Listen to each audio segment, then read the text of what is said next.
कहाँ तक पढ़ लिया हमने? क्वेश्चन दिया हुआ था, क्या था क्वेश्चन?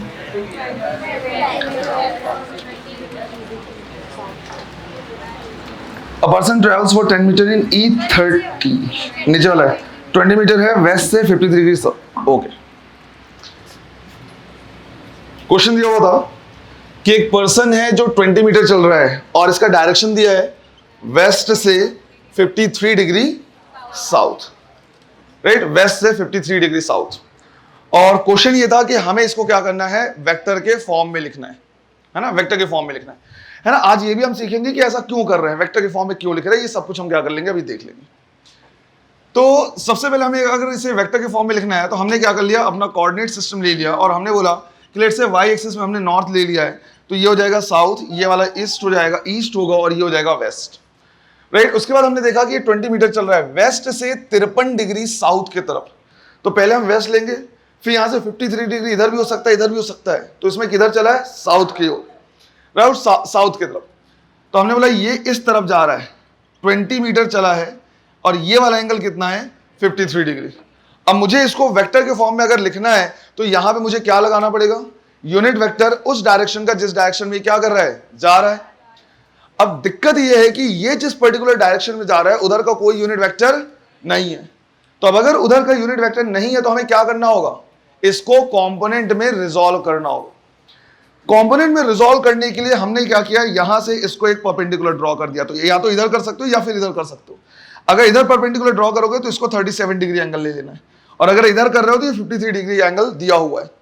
अब हमने कहा कि थीटा के साथ वाला जो कंपोनेंट है वो कौन सा कंपोनेंट होगा, कॉस कंपोनेंट।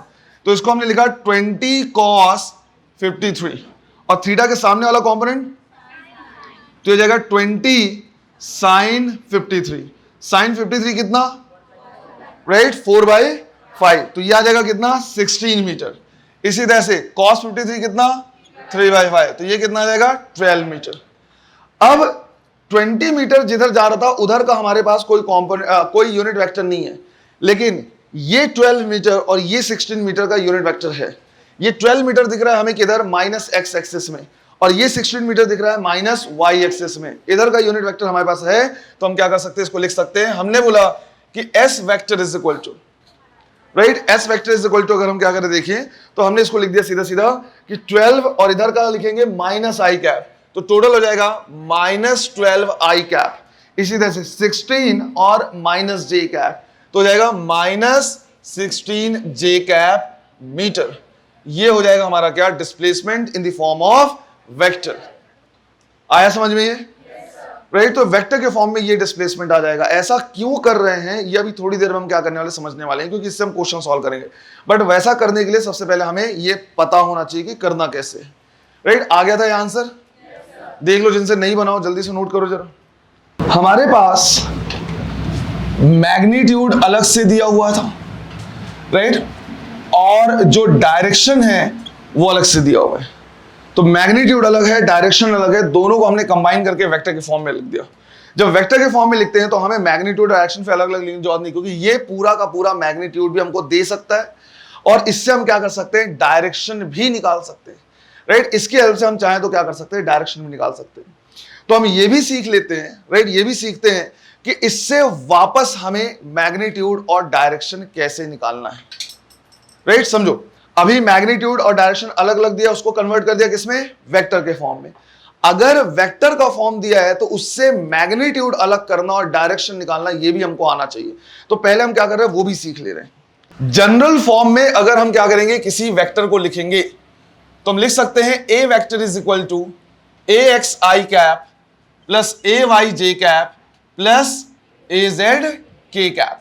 ये हम कह सकते हैं कि ये एक किसी भी वेक्टर का क्या है, जनरल फॉर्म, जहां पे ए एक्स है एक्स एक्सिस के तरफ पे कोफिशिएंट, ये वाई एक्सिस में और ये जेड एक्सिस में, राइट। हो सकता है वो सिर्फ एक्स और वाई में हो सकता है वो सिर्फ वाई और जेड में हो, और ऐसा भी हो सकता है वो सिर्फ और सिर्फ एक्स एंड जेड में हो, राइट, ऐसा भी हो सकता है। यहां पे जो हमने इसको कंसिडर किया, ये किसमें कंसिडर किया हुआ है, 3 डायमेंशन में इसको कंसिडर किया, 3 डायमेंशन में। जब भी हम 3 डायमेंशन की बात करेंगे थोड़ा सा वहां पे तुमको इमेजिनेशन को यूज में लाना पड़ेगा, क्योंकि थ्री डायमेंशन वाली चीजों को हम इस प्लेन में मतलब टू डायमेंशन में बनाते हैं। तो जब हम टू डायमेंशन में इसको क्या करते हैं, ड्रॉ करते हैं, तो वो थोड़ा सा अलग सा दिखता है। थ्री डायमेंशन की चीजें को टू डायमेंशन में अगर हम क्या करेंगे, बनाएंगे, तो दिखने में थोड़ा सा अलग सा होगा। तो वहां पे हमें थोड़ा सा इमेजिनेशन को भी वर्क में लाना पड़ेगा, थोड़ी सी चीजों को प्रॉपर तरीके से इमेजिन भी करना होगा। एक चीज समझो, थोड़ा सा इमेजिन करने की कोशिश करो। जैसे मान लो ये हमारा जो रूम है ये क्यूब शेप का है, राइट। मैंने बोला कि ये वाला जो ये लाइन है ये है एक्स एक्सिस, लेट्स से ये है क्या, वाई एक्सिस, और ये क्या है, जेड एक्सिस। तो ये एक्स है और ये जेड है, तो ये वाला जो वॉल होगा ये एक्स जेड प्लेन कहलाएगा। ये एक्स है और ये वाई है, तो जो हमारा फ्लोर है ये एक्स वाई प्लेन कहलाएगा। ये वाई और ये जेड है, तो इधर वाला जो वॉल है ये क्या कहलाएगा, वाई जेड प्लेन कहलाएगा। अगर कोई वेक्टर इस प्लेन में रहा तो उसके पास सिर्फ और सिर्फ, राइट, एक्स और जेड का कंपोनेंट होगा। अगर कोई इस प्लेन में रहा तो उसके पास सिर्फ और सिर्फ एक्स एंड वाई के कंपोनेंट होंगे। और अगर उस दीवार में कोई वेक्टर हम बनाएं तो उसके पास सिर्फ वाई एंड जेड का कंपोनेंट होगा।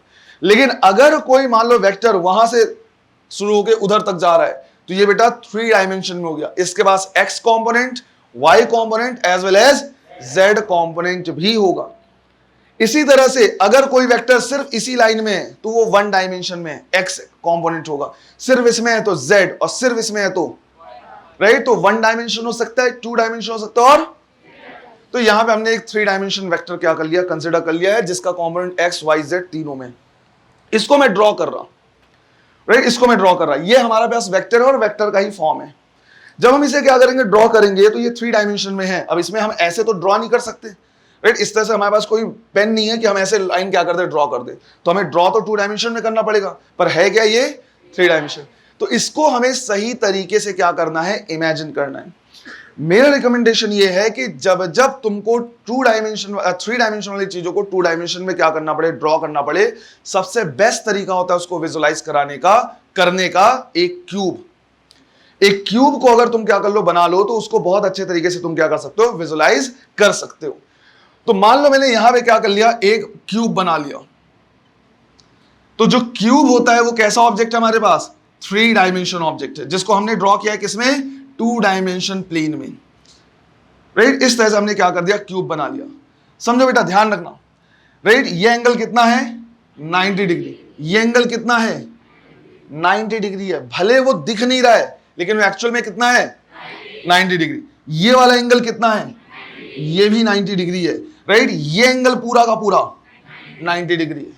ये सारे एंगल कितने हैं, 90 डिग्री के हैं, बस दिख नहीं रहे हैं। क्योंकि अभी अगर मैं थोड़ी देर में बताऊंगा और डायरेक्ट बताने लगूंगा तो थोड़ा सा मुश्किल होगा तुम्हारे लिए, इसलिए मैं पहले ही क्लियर कर दे रहा। एक्चुअल में ये लाइन ऐसे थोड़ी है, ये तो बाहर ऐसे होना चाहिए था ना, राइट। लेकिन हवा में ये वाला जो फेज है वो हवा में यहां पे होना चाहिए था, पर इसको बना नहीं सकते, तो इसको हमने ऐसे ड्रॉ किया है। तो लाइन ये जरूर ऐसे दिख रहा है पर एक्चुअल में ये ऐसे होना चाहिए। तो इसके साथ ये एंगल 90 डिग्री, ये एंगल 90 डिग्री। इसी तरह से ये हमने ऐसे ड्रॉ कर दिया है पर ये एक्चुअली ऐसे होना चाहिए था। सारे एंगल कितने हैं, क्लियर है अपन इस चीज में। अगला स्टेप हम करते हैं कि इस पॉइंट को हमने मान लिया क्या, ऑरिजिन, और इसके एक साइड को हमने एक्सटेंड कर दिया, तो हमने बोल दिया ये हो गया हमारा एक्स एक्सिस। दूसरे साइड को एक्सटेंड कर दिया, ये हो गया, और तीसरे साइड को एक्सटेंड कर दिया, ये मान लिया हमने क्या, जेड एक्सिस। तो एक्स वाई और ये क्या हो गया, जेड हो गया। अब हमारे पास एक क्या है, वेक्टर है जो थ्री डायमेंशन में। लेट्स से हमने बोल दिया कि ये हमारा क्या है, वेक्टर है। ये वेक्टर है ए वेक्टर और इसका मैग्नीट्यूड है कितना, ए।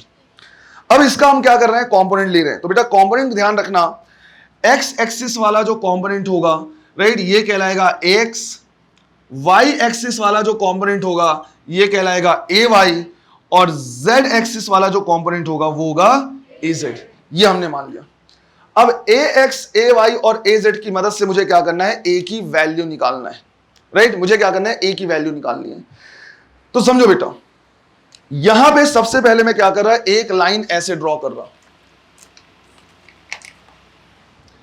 राइट। एक लाइन मैंने क्या किया, इस तरह से ड्रॉ किया, ऐसे।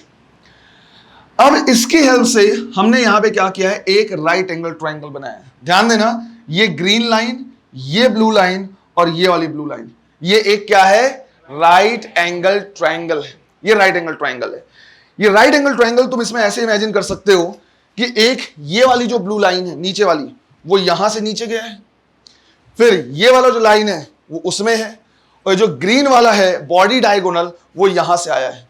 तो इमेजिन करने की कोशिश करो इस क्यूब में, right, base, perpendicular and hypotenuse. Imagine कर पा रहे हो, राइट? तो ये वाले इसको मैं कह रहा बेस, परपेंडिकुलर एंड हाइपोटेनियस, और ये एंगल कितना 90 डिग्री है, राइट? ये जो एंगल है वो 90 डिग्री, ध्यान रखना है ये वाला।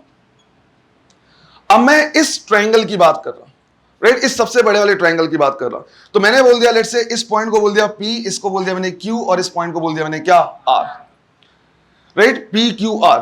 अब मैं इस ट्रायंगल को क्या कर रहा देख रहा, सबसे बड़े वाले ट्रायंगल को। तो मैंने लिखा इन ट्रायंगल PQR हम क्या यूज कर सकते हैं, पाइथागोरस थ्योरम।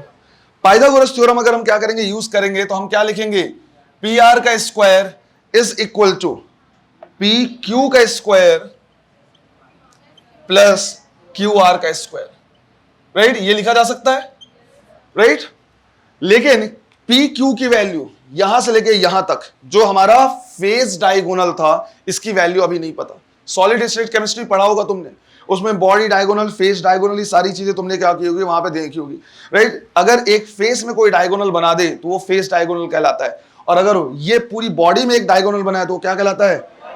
यहां से जो ग्रीन लाइन हमने खींची है वो क्या है, बॉडी डायगोनल। ये वाला जो PQ वाला लाइन है वो कौन सा है, फेस डायगोनल।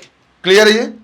अब उसको मैंने वहीं पे छोड़ दिया, और मैंने ध्यान दिया कि यार मेरे पास ना एक और ट्रायंगल है, राइट? एक और राइट एंगल ट्रायंगल है, ये वाला PQ, और लेट्स से इस पॉइंट को बोल दिया मैंने S। ध्यान से देखो PQS है ना। इसको अगर मैं यहां पे इमेजिन करवाऊं तो एक साइड ये हो गया, राइट? एक साइड ये हो गया और एक ये हो गया, दिख रहा है ये?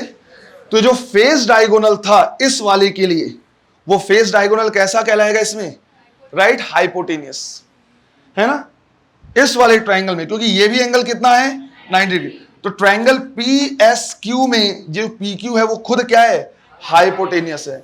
तो मैं यहां पे भी पाइथागोरस थ्योरम यूज कर सकता हूं।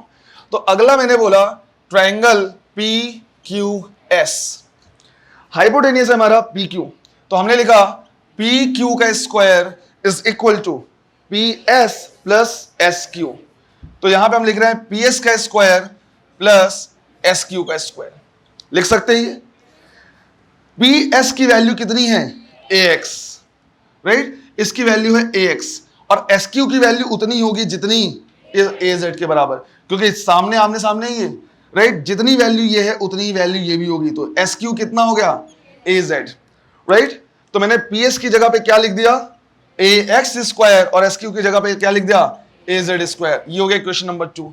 इस PQ को उठा के हम यहां पुट कर दे रहे हैं, राइट? तो हमने बोला from equation number 1 and 2, right? दोनों इक्वेशन की हेल्प से जो PR है विच इज A, तो इसकी जगह पे मैंने लिखा A square is equal to PQ square, and PQ square किसके बराबर है, AX square plus AZ square. तो हमने लिख दिया AX square plus AZ square, plus क्या आ रहा है, QR। ध्यान से देखो बेटा, QR की वैल्यू वही होगी जो ये होगी, राइट? ये दोनों आमने सामने हैं, तो ये कितना हो जाएगा, AY, तो उसकी जगह पे मैं लिख दिया AY का स्क्वायर। तो हमें यहां से देखने मिल रहा है कि A square AX square plus AY square plus AZ square के बराबर है। तो A जो है which is magnitude of vector A, जो A वेक्टर का क्या है, मैग्नीट्यूड है, वो कितना आ रहा है, under root AX square plus AY square plus AZ square, right? इस तरह से हमने क्या कर लिया, निकाल लिया। तो हमने ये सीख लिया था कि अगर मैग्नीट्यूड और डायरेक्शन अलग अलग दिया हो तो उसको वेक्टर में कैसे कन्वर्ट करना है। अब अगर हमारे पास कोई वेक्टर के फॉर्म में दिया है तो उसका मैग्नीट्यूड कैसे निकालना, ये भी हमने सीख लिया। कुछ भी नहीं करना है हमें, जो भी उसके कोफिशिएंट्स हैं उनको स्क्वायर करके क्या कर दें, ऐड कर दें। लेकिन अभी एक पार्ट और बचा हुआ है, उससे मैग्नीट्यूड तो निकाल लिया, और क्या चाहिए, डायरेक्शन। अब समझो बेटा, 2 डायमेंशन में अगर कोई वेक्टर होगा तो डायरेक्शन निकालना कंपैरेटिवली बहुत इजी है, राइट? थोड़ा सा मैं ओवरव्यू दे दे रहा हूं, मुझे अभी यहां पे पूरा स्पेस चाहिए होगा। अगर मान लो 2 डायमेंशन में कोई वेक्टर है, चाहे वो XY हो, चाहे वो YZ हो, चाहे वो XZ हो, मैं क्यों अलग अलग ड्रॉ करूं, मैं XY YZ कुछ भी मान सकता हूं। राइट, एक्स वाई प्लेन हो, चाहे वाई जेड प्लेन हो, चाहे एक्स जेड प्लेन हो, अगर वो इस प्लेन में कोई वेक्टर है ना, यहां पे मान लो, तो हम सिंपल क्या बोलेंगे कि एक हमारा वाई एक्सिस हो जाएगा, एक एक्स एक्सिस हो जाएगा, या एक जेड एक्सिस हो जाएगा, एक वाई एक्सिस होगा, जो भी होगा। राइट, मान लो मैंने बोला ये एक्स है और ये क्या है, वाई है, तो ये हो गया वाई और ये हो गया क्या, एक्स। तो ये एंगल हमने कंसीडर कर लिया क्या, थीटा, और हम सीधा लिखेंगे कि भाई tan थीटा की value perpendicular divide by base, और यहां से हमने क्या कर लिया, थीटा निकाल लिया।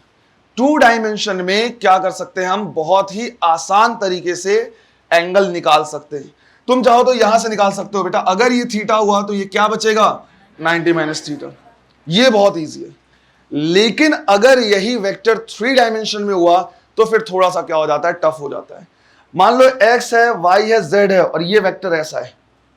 अब इसका एंगल x से अलग, y से अलग और z से, इमेजिन कर पा रहे हो, राइट। मान लो इस तरह का वेक्टर दिया हुआ है, ये x है तो इसके ये वाला एंगल अलग होगा, राइट, ये एंगल अलग होगा, और ये z हो जाएगा, इसके साथ एंगल क्या होगा, अलग होगा। और यहां पे 90 माइनस थीटा का भी कॉन्सेप्ट नहीं लगेगा। अरे जरूरी थोड़ी है अगर इस तरह से गया और ये एंगल वो बन रहा है 45, तो इधर भी 45 बनेगा। सब एंगल क्या हो सकते हैं, अलग अलग बन सकते हैं। तो अगर 3 डायमेंशन में कोई एंगल दिया हुआ या कोई वेक्टर दिया है तो उसका एंगल निकालते हैं with the help of direction cosines. नाम सुना है कभी, राइट? देखते हैं वो क्या होता है। पर ध्यान ये रखना बेटा, 2 डायमेंशन में होगा तो हम क्या कर सकते हैं, कंप्लीटली बहुत आसानी से क्या कर सकते हैं, निकाल सकते हैं। मजेदार बात ये नहीं बताऊंगा, पहले पॉइंट। चलो लिखो इसको, राइट। तो हमें क्या करना है, ये भी देखना है कि डायरेक्शन कोसाइंस क्या होता है। ये कोसाइन क्या होता है सर, कोसाइन का मतलब क्या है, कॉस का पूरा नाम कोसाइन ही तो है। अरे नहीं पता क्या, कॉस का पूरा नाम कोसाइन ही होता है, साइन का पूरा नाम साइन, उसमें ई और लग जाता है, राइट। SIN शॉर्ट फॉर्म है, पूरा नाम क्या है, SINE। वो जो ई लिखने से टाइम बच जाता है उसमें लोग जाके टिकटॉक के वीडियोस बनाते हैं, राइट।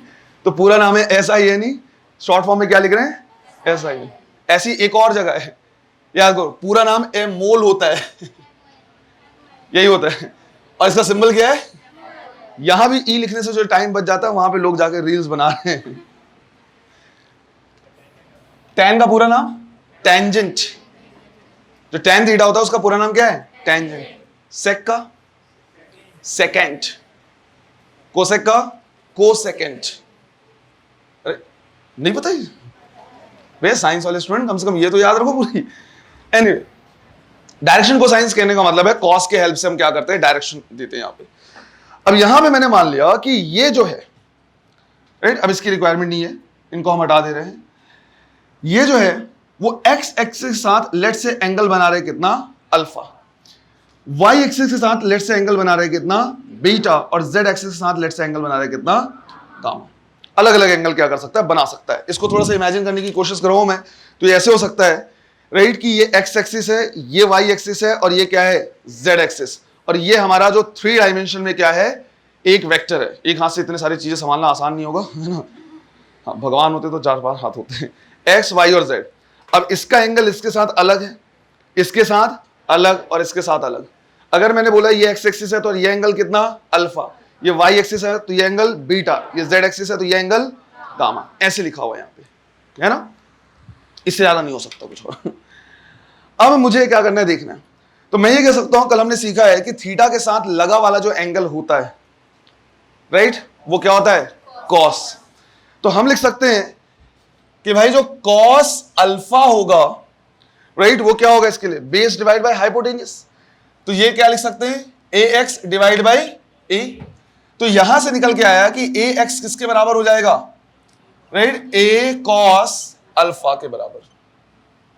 तो अगर तुम्हें क्या करना है, A का डायरेक्शन निकालना है विद द हेल्प, कहां से, X एक्सिस से, तो cos alpha is equal to क्या लिख सकते हो, AX divide by A, right, जहां पे A क्या है, पूरे वेक्टर का मैग्नीट्यूड, और AX क्या है, X डायरेक्शन का कोफिशिएंट या X एक्सिस का कोफिशिएंट, राइट। इसी तरह से अगर y एक्सिस के साथ तुमको क्या करना है, एंगल बताना है, तो cos beta is equal to तुम निकालोगे कहां से, AY डिवाइड बाई A। या फिर तुम चाहो तो लिख सकते हो a y is equal to a cos beta.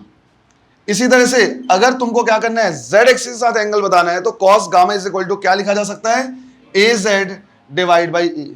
या फिर इसको लिख सकते हैं a z is equal to a cos gamma.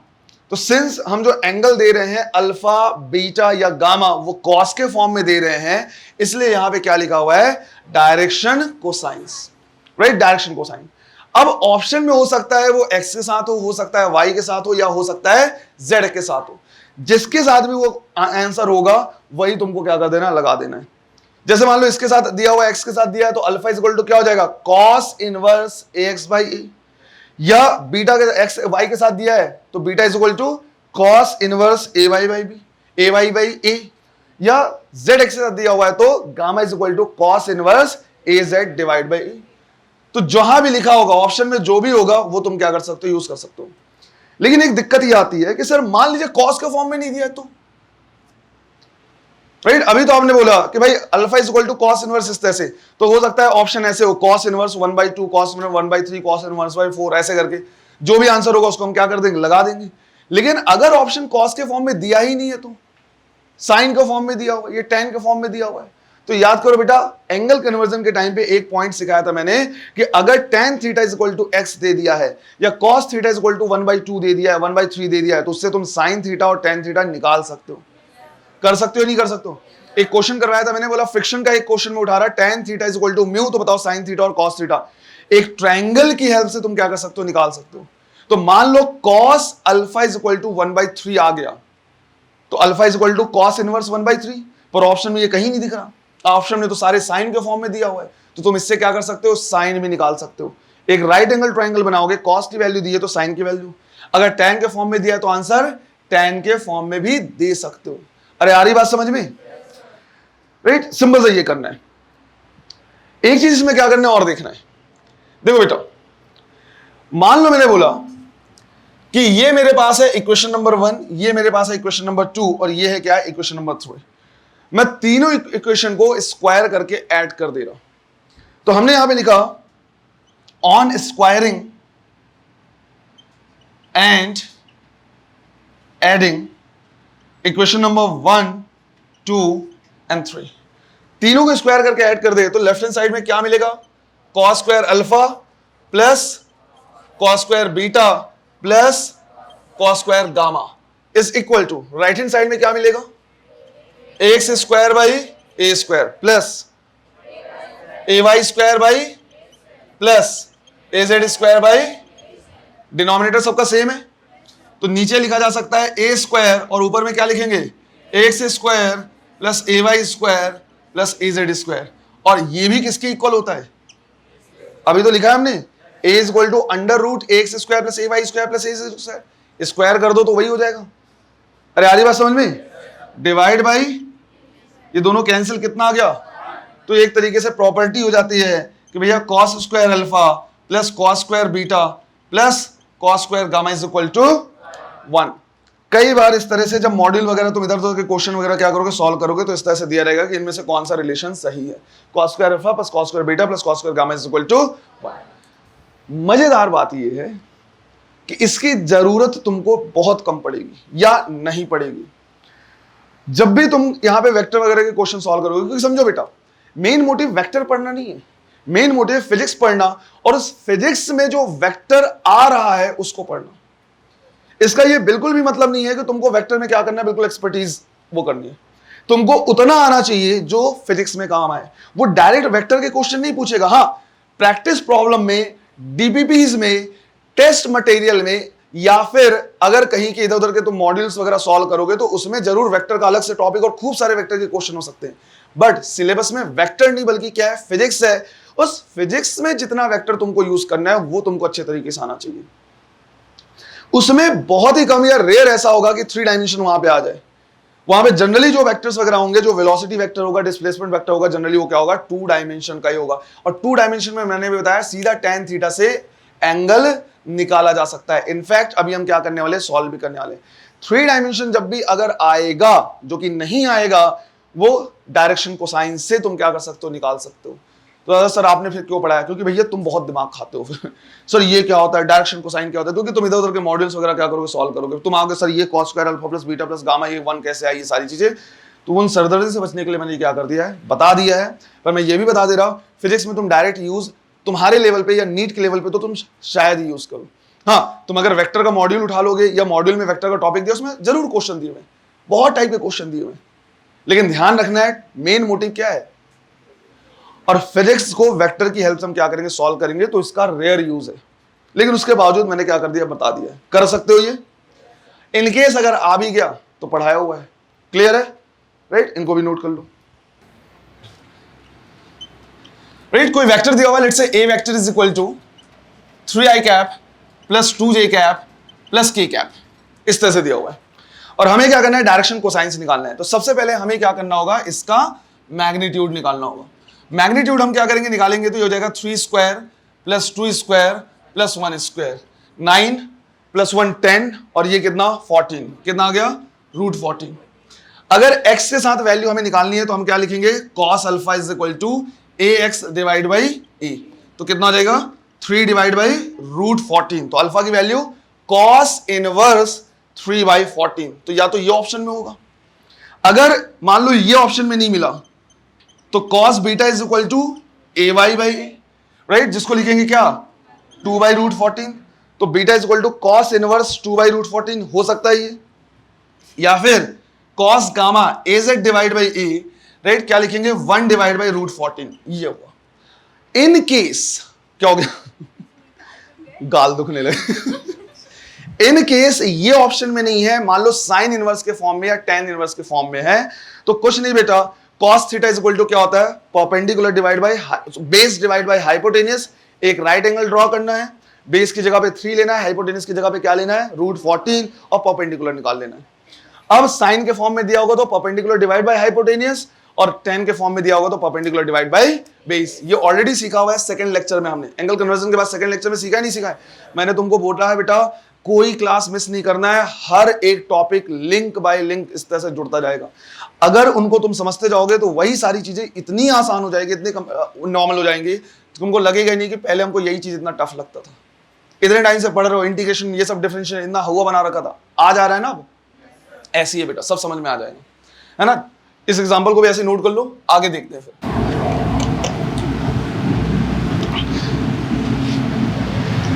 ध्यान दो बेटा इस पे, है ना।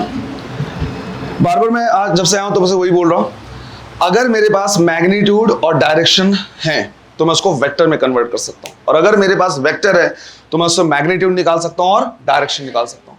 अगर 3 डायमेंशन में वेक्टर है तो हमको डायरेक्शन कोसाइंस की हेल्प लेनी पड़ेगी, बट अच्छी बात यह है कि most of the time angle या डायरेक्शन तब हमें निकालना पड़ता है, ऑप्शन में तब देता है जबकि वो 2 डायमेंशन में। ऐसा नहीं कि हम 3 डायमेंशन में निकाल नहीं सकते, निकाल सकते। 2 डायमेंशन में होगा तो बहुत ही आसान हो जाएगा, tan थीटा से परपेंडिकुलर डिवाइड बाय बेस हम क्या कर सकते हैं, निकाल सकते हैं। अब मेन सवाल आता है कि सर ये कर क्या रहे हैं, कल से जो देख रहे हैं कन्वर्ट कर रहे हैं वो क्यों ऐसा कर रहे हैं? ऐसा इसलिए कर रहे हैं क्योंकि कई क्वेश्चन हमारे ऐसे होंगे जो वेक्टर की हेल्प से बहुत आसानी से सॉल्व हो जाएंगे। ये बिल्कुल वैसी कहानी है कि इंटीग्रेशन तुमको टफ लगता है, लेकिन इंटीग्रेशन को ऐसे बनाया नहीं गया। इंटीग्रेशन को क्यों बनाया गया है? चीजों को आसान करने के लिए। बिल्कुल उसी तरह से वेक्टर का फॉर्म जो लिखते हैं वो अगेन चीजों को आसान बनाने के लिए ही बनाया गया है। अब कैसे क्वेश्चन कर सकते हैं, राइट? तो डिस्प्लेसमेंट वगैरह के जो क्वेश्चन होंगे, रिलेटिव वेलोसिटी वगैरह के जो क्वेश्चन होंगे, वो आराम से यहां से हम क्या कर सकते हैं, सॉल्व कर सकते हैं। बट रिलेटिव वेलोसिटी का मुझे पूरा एक लेक्चर लेना होगा कि क्या होता है, कैसे सॉल्व करते हैं वो, तो फिलहाल मैं उसका एग्जांपल अभी नहीं ले रहा, वो अपने करस्पॉन्डिंग जहां प्लेस है वहां पे वो आएगा। डिस्प्लेसमेंट भी जब हम क्या करेंगे 1D पढ़ेंगे तो वहां पे भी आएगा, पर डिस्प्लेसमेंट का एग्जांपल हम क्या कर सकते हैं, आप ले सकते हैं। अब देखो बेटा, डिस्प्लेसमेंट के क्वेश्चन तुमने क्या किया, इस टाइप के सॉल्व किए हुए हैं कि एक आदमी जो पहले 3 मीटर इधर चला फिर 4 मीटर इधर चला, बताओ उसका टोटल डिस्प्लेसमेंट कितना है, राइट? तो एक तो सिंपल ऐसे क्वेश्चन आ जाता है कि एक आदमी पहले इधर चला है फिर इधर चला है, मान लो इधर चला S1 इधर चला S2, बताओ डिस्प्लेसमेंट कितना। तो इसको पाइथागोरस थ्योरम से तुम क्या कर सकते हो, बना सकते हो, बट क्वेश्चन ये आएगा नहीं, राइट? इस तरह का क्वेश्चन नहीं आएगा। थोड़ा सा क्वेश्चन को हल्का सा अगर वो कॉम्प्लिकेट करना चाहेगा, बहुत नहीं, हल्का सा कॉम्प्लिकेट करना चाहेगा, तो इस तरह से आएगा कि पहले एक आदमी 10 मीटर तक चला इधर, मान लो ईस्ट में, फिर वहां से 37 डिग्री मुड़ा और नॉर्थ की तरफ चला गया 20 मीटर, राइट? यहां से 37 डिग्री मुड़ा और 20 मीटर चला गया। अब बताओ इसका कितना डिस्प्लेसमेंट है, राइट? तो इसका जो डिस्प्लेसमेंट निकालेंगे वो हमें निकालना पड़ेगा with the help of vector addition, right, law of vector addition, ये हमें निकालना पड़ेगा। इसमें डायरेक्ट तुम इसको सॉल्व नहीं कर पाओगे, डायरेक्ट पाइथागोरस थ्योरम तो नहीं लगेगा, पाइथागोरस का ही फॉर्म लगेगा, डायरेक्ट नहीं लगेगा, कंपोनेंट लेना पड़ता है। लेकिन चलो मान लो इसको तुमने क्या किया, किसी भी तरीके से सॉल्व कर लिया कि कितनी वैल्यू है। दिक्कत तब हो जाती है जब अगर मान लो क्वेश्चन ऐसा हो गया कि पहले मान लो चला 2 मीटर इधर, फिर चला 5 मीटर इधर, और फिर चला 2 मीटर यहां। 3 डायमेंशन हो सकता है ना, नॉर्मल यहां इमेजिन करने की कोशिश करो, पहले चला नॉर्थ में, फिर चला ईस्ट में, फिर वर्टिकली ऊपर। एक एरोप्लेन हो सकता है ऐसे उड़ सकता है, या फ्लाई ऐसे उड़ सकता है, यहां आ गया। अब तुम्हें क्या करना है, डिस्प्लेसमेंट निकालना है। अब क्या तुम डायरेक्ट डिस्प्लेसमेंट, कोई डायरेक्ट पाइथागोरस थ्योरम लगा पाओगे यहां पे, राइट? ये उड़ के यहां पे आ गया, अब बताओ कौन सी ज्योमेट्री यहां पे लगा लोगे, राइट? तो ऐसे क्वेश्चन को सॉल्व अगर हमें करना है तो वेक्टर की हेल्प से हम क्या कर सकते हैं, बहुत आसानी से सॉल्व कर सकते हैं। हमारे पास कोई ऐसा मेथड होना चाहिए जिससे चाहे वो 3 डायमेंशन का हो, चाहे वो 2 डायमेंशन के इस तरह से हो, चाहे बिल्कुल इजी क्वेश्चन हो, हम उससे सॉल्व कर पाए। मेरे पढ़ाने का मोटिव हमेशा ये रहता है कि हमारे पास अलग अलग क्वेश्चन को सॉल्व करने के अलग अलग तरीके नहीं, बल्कि कोई एक ऐसा यूनिवर्सल टाइप का तरीका होना चाहिए जिससे सारे क्वेश्चंस को हम क्या कर पाए, सॉल्व कर पाए। तो चाहे वो बिल्कुल इजी क्वेश्चन हो, चाहे थोड़ा सा ऐसा क्वेश्चन हो, चाहे 3 डायमेंशन का क्वेश्चन हो, with the help of vector हम सबको क्या कर सकते हैं, सॉल्व कर सकते हैं। तो पहले हम इजी वाला एग्जांपल उठाएंगे, करने को तो उसको सीधा पाइथागोरस से कर सकते हैं, पर उस मेथड को पहले हम इसमें अप्लाई करेंगे, फिर इस तरह के क्वेश्चन में अप्लाई करेंगे, फिर इस तरह के क्वेश्चन में अप्लाई करेंगे, है ना? करना कैसे वो देखो, क्वेश्चन लिखो, क्वेश्चन लिखना है तुम्हें।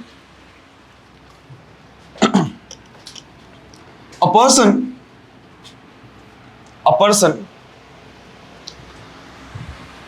travels for 5 meter, a person travels for 5 meter towards east,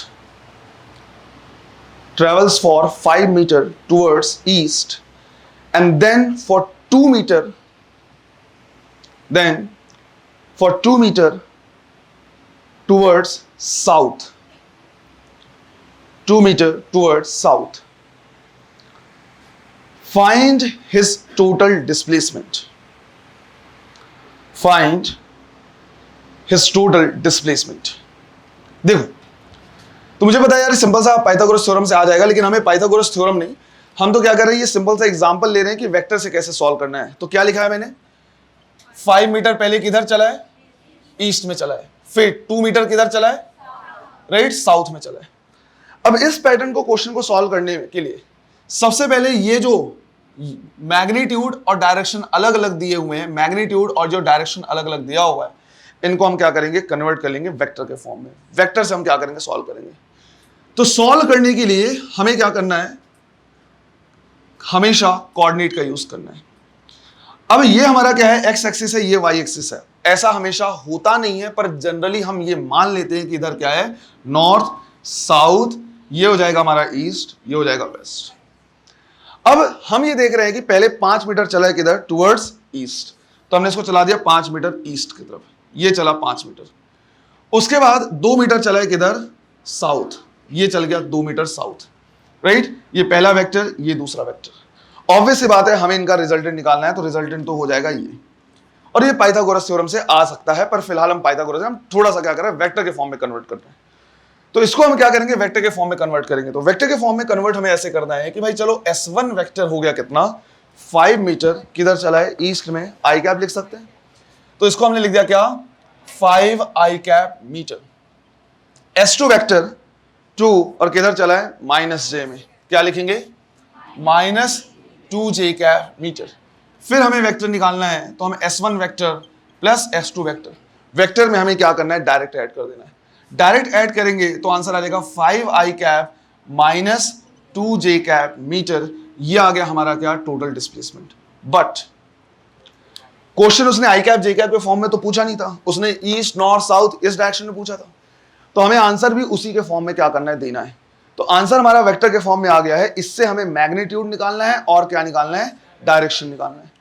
तो अगर हम क्या करें, मैग्नीट्यूड निकालें, तो हमने क्या किया, सीखा है ax square plus ay square plus az square, ये क्या है 5 स्क्वायर प्लस -2 स्क्वायर। तो ये 25 प्लस 4 कितना आ गया, √29 मीटर, ये आ गया।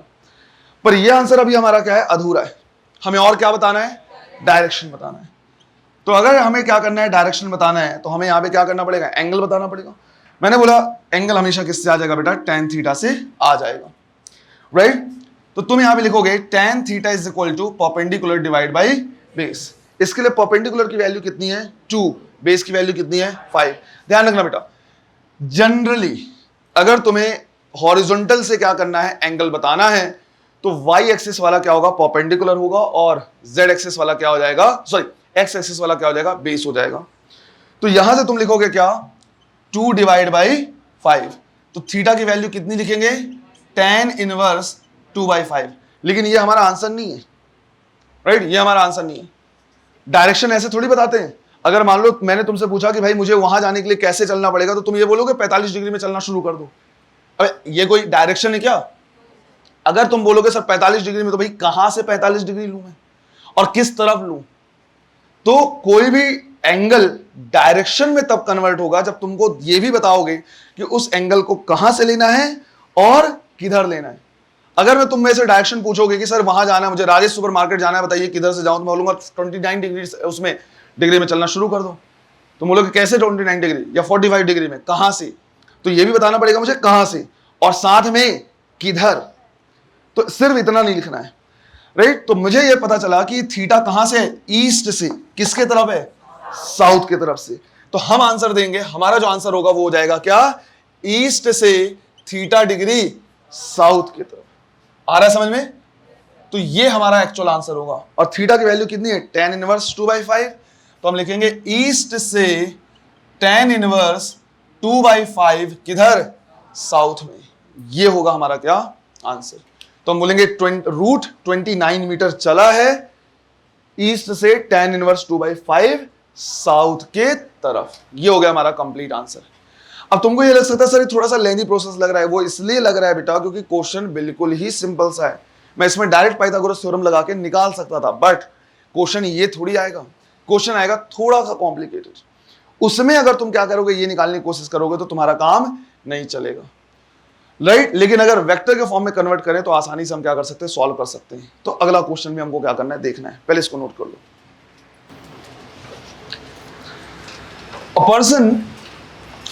A person travels for 3 meter. A person travels for 3 meter towards east, and then makes an angle of 37 degree, and then makes an angle of 37 degree towards north, and travels for 5 meter.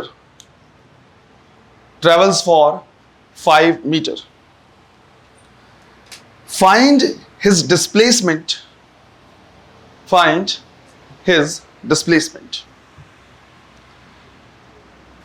तो अगर हमें क्या करना है, displacement बताना है, तो हमें दोनों चीजें बतानी है कि उस डिस्प्लेसमेंट का मैग्नीट्यूड कितना है और किस डायरेक्शन में जा रहा है। इसको भी एक बार क्या कर लो, देख लो, समझ लो कैसे करना है, राइट। अगेन इस तरह का क्या है, डायरेक्शन दिया हुआ है। तो डायरेक्शन अगर दिया हुआ है तो सबसे पहले हम क्या करेंगे, अपने एक्सिस यूज करेंगे इस तरह से, और हमने ले लिया इधर पे नॉर्थ, ये हो गया हमारा ईस्ट, हमारा काम इससे चल जाएगा। अब इसमें बोला है पहले 3 मीटर चला है किधर, ईस्ट में। तो पहले हमने बोला कि चलो ये चल लिया कितना, 3 मीटर ईस्ट की तरफ। फिर जिधर जा रहा था उधर से 37 डिग्री क्या कर गया, मुड़ गया किधर, और फिर चलने लगा कितना, 5 मीटर। ये एंगल कितना होगा, 37, राइट। जिधर जा रहा था वहां से 37 मुड़ा है, और हमें बताना है क्या, इसका टोटल डिस्प्लेसमेंट। तो ऑब्वियस बात है टोटल डिस्प्लेसमेंट नहीं होगा। अब हम क्या कर रहे हैं, इन दोनों को वेक्टर के फॉर्म में कन्वर्ट कर दे रहे हैं। अब हमने इसको वेक्टर के फॉर्म में कन्वर्ट करना सीखा है।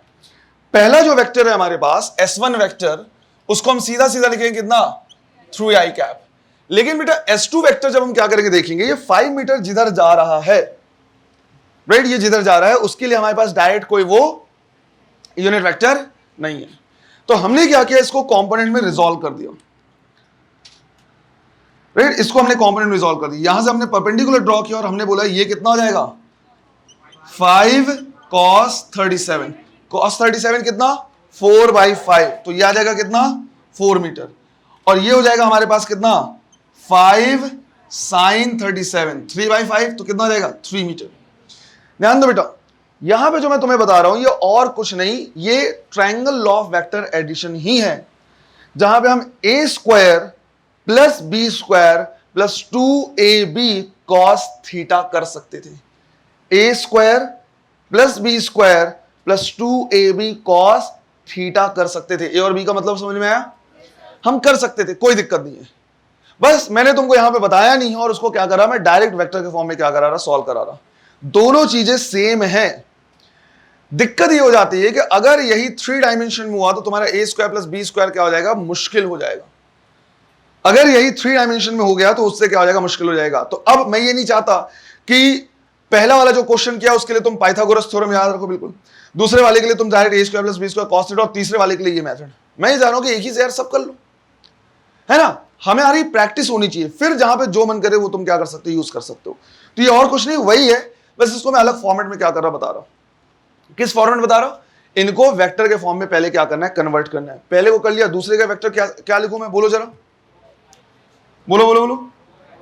4i cap plus 3j cap plus 3j cap metre, ये भी होगा मीटर में।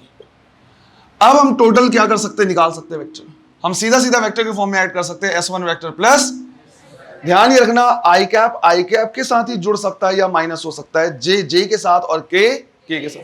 अगर इनको ऐड करें तो 3i cap plus 4i cap, total कितना 7i cap plus 3j cap metre. ये आ गया हमारा डिस्प्लेसमेंट, लेकिन ये किसके फॉर्म में है, वेक्टर के फॉर्म में। हमें क्या करना होगा, इसका मैग्नीट्यूड निकालना होगा, क्योंकि क्वेश्चन वेक्टर के फॉर्म में नहीं पूछा था तो आंसर वेक्टर के फॉर्म में नहीं देना है। तो ये हम निकालेंगे क्या, 7 का स्क्वायर प्लस 3 का स्क्वायर, तो 49 प्लस 9 कितना हो जाएगा, ये √58 मीटर। पर ये आधा अधूरा आंसर है। अभी और क्या देना है हमें, डायरेक्शन, राइट, डायरेक्शन। 2 डायमेंशन में है, डायरेक्शन सीधा दे सकते हैं किससे, tan थीटा से, परपेंडिकुलर डिवाइड बाय बेस। अब तुम चाहो तो इधर ध्यान दो, चाहो तो इधर ध्यान मत दो, राइट। मैं इस थीटा की बात कर रहा हूं, राइट, मैं इस थीटा की बात कर रहा हूं। चाहे तुम इधर ध्यान दो चाहे मत दो, तुम सीधा सीधा इधर देखो कि भाई ये परपेंडिकुलर वाला होगा और ये क्या होगा, बेस। तो tan थीटा इक्वल टू सीधा क्या लिखोगे, तो थीटा की वैल्यू tan इनवर्स 3 पर ये सही तरीका नहीं हुआ ना अभी, ऐसा थोड़ी कि बस इतने में। कहां से ये एंगल है, ईस्ट से, किसके तरफ है, नॉर्थ से। तो हमारा आंसर होगा ईस्ट से tan इनवर्स 3/7 नॉर्थ की तरफ।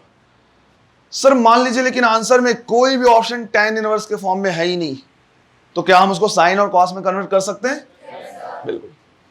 क्लियर है ये, वेरी गुड। इसको भी नोट करो। एक क्वेश्चन और करना है जो 3 डायमेंशन में हम क्या कर रहे ले रहे हैं। क्वेश्चन लिखना है, एन एरोप्लेन, क्या हो गया, वाह, हवाई जहाज बोलूं, एन हवाई जहाज, an aeroplane flies for 10 kilometer, flies for 10 kilometer towards north, 10 kilometer towards north, then for 3 kilometer towards west,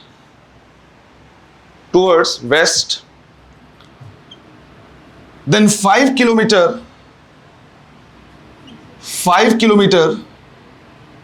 in vertically up direction, 5 kilometer in vertically up direction, and then 6 kilometer towards south. Find its total displacement.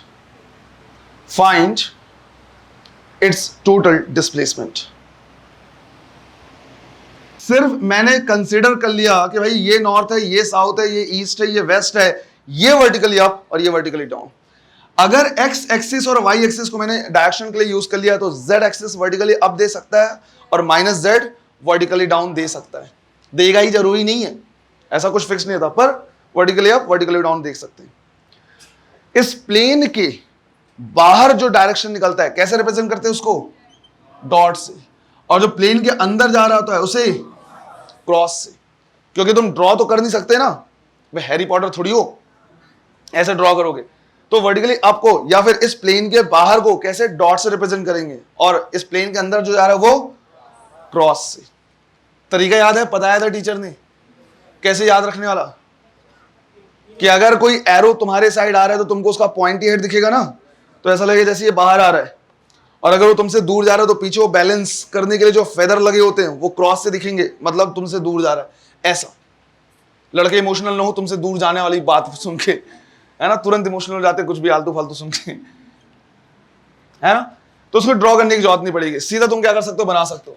देखो बेटा, S1 vector क्या लिखोगे, बोलते जाओ, 10j cap. S1 vector क्या हो जाएगा, 10j cap, right. S2 vector -3i cap, तो -3i कैप, सब में यूनिट भी लगाते जाना है, किलोमीटर भी रहेगा। S3 वेक्टर 5k कैप, तो यहां पे हम लिखेंगे क्या, 5k cap. S4 vector -6j cap, -6j cap, ये आ गया। अब डिस्प्लेसमेंट टोटल निकाल लिया हमने, सबको क्या कर देना है, ऐड कर देना है, S1 vector plus S2 vector plus S3 vector and S4 vector, right. 10j -6j कितना बचा, 4j कैप, तो ये बचा हमारे पास 4j कैप। ये हमारे पास i कैप अकेला है, तो -3i cap plus 4j cap and plus 5k cap. अरे आया समझ में। और अगर हमें क्या करना है, मैग्नीट्यूड निकालना है, तो -3 का स्क्वायर प्लस 4 का स्क्वायर प्लस 5 का स्क्वायर रूट, 9 + 16 25, 25 + 25 50, तो आंसर √50 या चाहो तो 5√2 किलोमीटर दे सकते हो। अब इसमें एंगल सिर्फ एक्स वाई या उससे नहीं दे सकते, tan थीटा से नहीं, डायरेक्शन कोसाइन का यूज करना पड़ेगा। तो अगर तुमको डायरेक्शन कोसाइन क्या करना है, यूज करना है, तो cos alpha is equal to ax divide by a, तो ax कहां गया, -3 डिवाइड बाई 5√2। इसी तरह से cos बीटा देना है तो cos बीटा, गामा लिखना है तो गामा, राइट। पर मैंने देखा इस तरह के केस में कई बार ऐसा नहीं पूछता है, सिर्फ और सिर्फ डिस्प्लेसमेंट पूछ लेता है, डायरेक्शन वगैरह ऐसा हो सकता है होगा तो ठीक है, नहीं होगा तो भी कोई दिक्कत नहीं है, राइट। सेकंड लिखो तो क्या हो जाएगा, 4 डिवाइड बाई 5√2, और अगर cos गामा लिखेंगे तो 5 डिवाइड बाई 5√2, ये तो कैंसिल होके 1/√2, तो गामा की वैल्यू भी डायरेक्ट आ जाएगी, राइट। 45 डिग्री, मतलब ये z एक्सिस से कितना एंगल बना रहा है, 45। बाकी सब में cos इनवर्स के फॉर्म में आंसर देना पड़ेगा। अरे आया समझ में। तो ये है उनका यूज। अभी भी हमने ये नहीं सीखा है कि law of vector addition actually क्या है, हमने एक्चुअली उसको इनडायरेक्टली सीख लिया, पर मैंने अभी तुमको बताया नहीं। ये जो हम यूज कर रहे हैं, सब कुछ ऐड कर रहे हैं, ये वेक्टर एडिशन ही है। कल हम क्या करेंगे, देखेंगे triangle law and polygon law क्या होता है। आज जो समझाया है क्लियर है, राइट बेटा। ये सारी चीजें तुमको पढ़ते रहना है। तुमको जरूर ऐसा लग रहा है कि अभी तो बेसिक मैथ्स चल रहा है, फिजिक्स चालू नहीं हुआ, लेकिन एक्चुअली फिजिक्स स्टार्ट हो चुका है जिस दिन से ग्राफ चालू किया था। सारे एग्जाम्पल हम पूरे फिजिक्स के ही ले रहे हैं, ये सारे अपने अपनी जगह पे रेस्पेक्टिव प्लेसेस पे खुद से आएंगे। उस टाइम पे मैं तुमसे पूछूंगा कि बताओ इसको कैसे सॉल्व करना है। क्लियर है ये सारी चीजें, रिवाइज करते रहना है, बाकी कंटिन्यू करेंगे अपन कल वाली क्लास में। चलो, थैंक यू।